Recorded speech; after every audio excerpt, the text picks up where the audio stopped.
सो onward हमारे पास आ जाती है एडिशन ऑफ मैट्रिसेस। हम कैसे दो मैट्रिसेस को आपस में ऐड कर सकते हैं। उसके लिए लेट्स से हमारे पास एक मैट्रिक्स है, मैट्रिक्स ए, जो कि है ए आई जे एलिमेंट से रिप्रेजेंटेड। उसके अलावा हमारे पास मैट्रिक्स बी है जो कि बी आई जे से रिप्रेजेंटेड है। अगर हम ऐड करना चाहते हैं मैट्रिक्स ए और मैट्रिक्स बी को, तो इट मींस हम ए आई जे और बी आई जे को ऐड कर रहे हैं, ऐसे ही है। अब जब भी आप दो मैट्रिसेस को आपस में ऐड करते हो, their order should be same. अब यहां पर आई जे यानी कि दोनों मैट्रिसेस का ऑर्डर जो है, m क्रॉस n ऑर्डर जो है वो सेम होना जरूरी है। And the second most important thing is कि हम इनको ऐड करने के लिए लेट्स से इसके लिए हम ले लेते हैं a11 a12 a21 a22 और बी मैट्रिक्स जो है वो रिप्रेजेंट हो रही है किससे, b11 b12 b21 and b22। अब जब हम इन दोनों मैट्रिसेस को आपस में ऐड कर रहे होंगे, then what we will do, we will add this entry to this one to this one, and ये कहां जाएगी, ये ऐड होगी b21 में और a22 ऐड होगी b22 में, व्हिच मींस कि जो करस्पॉन्डिंग एंट्रीज हैं, करस्पॉन्डिंग पोजीशंस हैं, वही हमेशा आपस में ऐड होंगी। इसी तरह अगर हमारे पास थर्ड कॉलम भी आ जाता है तो उसकी एंट्रीज भी हम इसी वे में ऐड करेंगे। So this is how we add matrices. Moving on towards transpose of a matrix, किसी भी मैट्रिक्स या जिसे हम कॉलम कहते हैं, कॉलम का ट्रांसपोज निकालना। लेट्स से अगर हम गिवन है एक मैट्रिक्स से जिसमें हमारे पास ए बी सी और डी एलिमेंट्स और एंट्रीज हैं, अगर हम इसका ट्रांसपोज लेना चाहते हैं तो हम इसको स्मॉल टी से रिप्रेजेंट करेंगे, और जब तक हमने मैट्रिक्स का ट्रांसपोज नहीं लिया उस मैट्रिक्स के ऊपर एक स्मॉल टी यहां पर लिखा होगा सुपरस्क्रिप्ट में, ठीक है। और जब हम इसका ट्रांसपोज ले लेंगे तो ये किस तरह की फॉर्म लेगी, क्या होगा, ये जो रोज हैं ये चेंज हो जाएंगी कॉलम से, interchanging rows to column represent the transpose. So it will be written as A B C D. तो आप देख सकते हैं कि ये ए बी उठा के मैंने यहां रख दिया और ये सी डी जो है ये उठा के यहां रख दिया। सो किसी स्क्वायर मैट्रिक्स का ट्रांसपोज लेने से हमारे पास हमेशा अगेन स्क्वायर मैट्रिक्स आती है, लेकिन अगर आप किसी m क्रॉस n मैट्रिक्स का ट्रांसपोज लेते हैं तो उस मैट्रिक्स का जो ऑर्डर है वो n क्रॉस m बन जाता है। यानी कि 4/3 मैट्रिक्स का अगर ट्रांसपोज लिया जाएगा, अगर 4/3 ऑर्डर की मैट्रिक्स का ट्रांसपोज लिया जाएगा तो वो 3/4 ऑर्डर में कन्वर्ट हो जाएगी। So these are the transpose of a matrix to convert rows into columns and columns into rows. Next thing is scalar multiplication. अगर आप किसी मैट्रिक्स को किसी कांस्टेंट या किसी स्केलर वैल्यू k से मल्टीप्लाई करना चाहते हैं तो कैसे करेंगे, आप क्या करेंगे, let's say we have a matrix aij and we have a constant k, matrix having order m cross n। तो हमने जब भी उस कांस्टेंट को मल्टीप्लाई करना है उस मैट्रिक्स से, तो वो अंदर मौजूद तमाम एंट्री से मल्टीप्लाई होगा। लेट्स से हमारे पास a जो था वही हम ले लेते हैं इज a b c और d। जब हमने इसको किसी कांस्टेंट से मल्टीप्लाई किया तो it becomes k into a is equals to, ये क्या होगा, सारी एंट्री से जाके मल्टीप्लाई होगा, k a k c k b k d। so this is how we multiply any scalar with the entries of a matrix। तो simply हम matrix के साथ कभी भी किसी स्केलर या कांस्टेंट को मल्टीप्लाई करेंगे तो अंदर मौजूद तमाम एंट्री से वो मल्टीप्लाई हो जाएगा। सो यहां तक है हमारे पास स्केलर मल्टीप्लिकेशन। इसके बाद हम मूव करते हैं toward 3.1.3। The next is 3.1.3 which is subtraction of matrices. Just like addition of matrices, subtraction of matrices works. अगर हमारे पास एक मैट्रिक्स A है और दूसरी मैट्रिक्स B है और हम इनको आपस में सब्ट्रैक्ट करना चाहते हैं, देन इनकी टर्म्स जो है वो सब्ट्रैक्ट होंगी कुछ इस वे में, ठीक है। हम इसके ऊपर यहां सब्ट्रैक्शन कैरी कर लेंगे व्हिच रिप्रेजेंट्स दैट कि हम ऐड ही कर रहे हैं but the opposite with the opposite sign.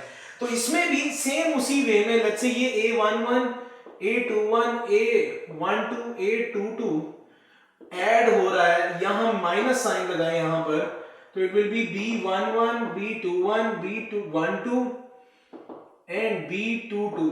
इनको अगर हम सब्ट्रैक्ट करना चाहते हैं तो a11 जो है उसमें से B11 सब्ट्रैक्ट होगा, A21 में से B21, A12 में से B12 और A22 में से B22, वही करस्पॉन्डिंग एंट्रीज जो है वो सब्ट्रैक्ट होगी और we could see the result is A11 minus B11, A12 minus B12 और A21 sorry we could say 2-1 up here, 2-1 2-1, A12 minus B12 and A22 minus B22। तो आप देख रहे हैं कि हम हमेशा करस्पॉन्डिंग एंट्रीज को ही सब्ट्रैक्ट कर रहे हैं for subtraction. After that subtraction we have multiplication of two matrices. हमने देखा दो मैट्रिसेस को ऐड किस तरह करते हैं, सब्ट्रैक्ट किस तरह करते हैं। नाउ वी आर सीइंग कि दो मैट्रिसेस को आपस में मल्टीप्लाई किस तरह किया जाता है। अगर हमारे पास दो मैट्रिसेस गिवन है तो वो तभी मल्टीप्लाई हो सकेंगी कि अगर number of columns of matrix A जो है वो बराबर हो number of rows of matrix B के। यानी कि दो मैट्रिसेस को अगर आप मल्टीप्लाई करना चाहते हैं तो पहली मैट्रिक्स के कॉलम और दूसरी मैट्रिक्स की रोज की तादाद जो है वो बराबर होना जरूरी है, तभी दो मैट्रिसेस आपस में मल्टीप्लाई हो सकेंगी। और इसका एक शॉर्टकट भी है। लेट्स से आपके पास एक मैट्रिक्स ए है और उसका ऑर्डर है 3 क्रॉस 2 और दूसरी मैट्रिक्स बी है जिसका ऑर्डर है 2 क्रॉस 4। तो हमें ये देखना है कि क्या ये दोनों आपस में मल्टीप्लाई हो सकती हैं। तो इसका कॉलम की तादाद है 2 और इसकी रोज की तादाद है 2, तो वो दोनों बराबर हैं। तो इसका मतलब है कि ए बी मैट्रिक्स आपस में मल्टीप्लाई हो सकती हैं। लेकिन अगर हम चाहें कि हम बी ए निकालें, क्या निकालें, बी ए मैट्रिसेस, यानी कि बी को ए से मल्टीप्लाई करें, तो बी का ऑर्डर आ जाता है आपके पास 2 क्रॉस 4 और ए का ऑर्डर है 3 क्रॉस 2। तो इनकी ये जो सेंट्रल वैल्यूज हैं जो बी के कॉलम और ए की रो को रिप्रेजेंट कर रही है सेम नहीं है। इट मींस कि इनका आपस में मल्टीप्लाई होना पॉसिबल नहीं है। इसी तरह से अगर हम दो मैट्रिसेस को आपस में मल्टीप्लाई कर पाते हैं, तो होता क्या है, अब जैसे मैं ए बी को आपस में मल्टीप्लाई करता हूं तो इनका जो रिजल्ट आएगा उसका ऑर्डर क्या होगा, ए बी मैट्रिक्स जो आपस में आएगी उसका ऑर्डर क्या होगा 3 क्रॉस 4। यानी कि अगर सेंट्रल वैल्यूज को देखें अगर वो सेम हो तभी वो आपस में मल्टीप्लाई हो सकती है। और अगर हम उसे मल्टीप्लाई कर लें तो आउटपुट में जो मैट्रिक्स आने वाली है उसका ऑर्डर, जो साइड वाली दो टर्म्स हैं, दो ऑर्डर रिप्रेजेंट, वो कॉलम्स और रो रिप्रेजेंटेशन है, वो हमें नई मैट्रिक्स का ऑर्डर बताती है। सो लेट्स सी कि हम इनको आपस में मल्टीप्लाई किस तरह करते हैं। फॉर दैट लेट्स से हमारे पास दो मैट्रिसेस हैं, matrix A and matrix B. A की एंट्रीज है A11, A12 up to A22 in a same way B11 till B22।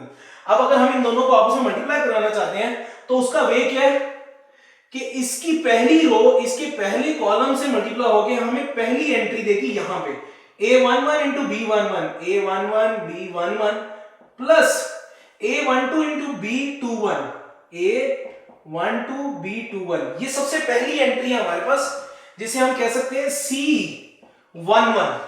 इसी तरह से जब ये रो इस कॉलम से मल्टीप्लाई होगी तो हमें C12 एंट्री देगी, A11 B12 plus A12 B22। हम इसको इधर बंद कर रहे हैं। इसी तरह से अगर हम आगे चलें तो सेकंड रो जो है वो जब मल्टीप्लाई होगी फर्स्ट कॉलम से इससे, तो क्या एंट्रीज देगी, A21 ये मल्टीप्लाई होगा इससे और ये मल्टीप्लाई होगा इससे, A21 into B11 plus A22 into B21। इसी तरह से जब ये कॉलम ये रो इस कॉलम से मल्टीप्लाई होगी A21 into B12, A21 B12, A22 into B22, A22 B22। सो ये हमारे पास C11 है, ये वाला, ये C11 C12 पहले रो का पहला कॉलम की एंट्री, पहले रो के दूसरे कॉलम की एंट्री, इसे हम कहेंगे C21 and this one will be C22। so these are the entries जो हम दो मैट्रिसेस को आपस में मल्टीप्लाई करके करते हैं।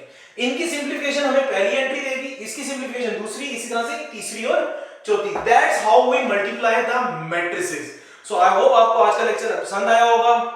अगर कोई इशू होता है तो just rewind the video and watch it again, ठीक है।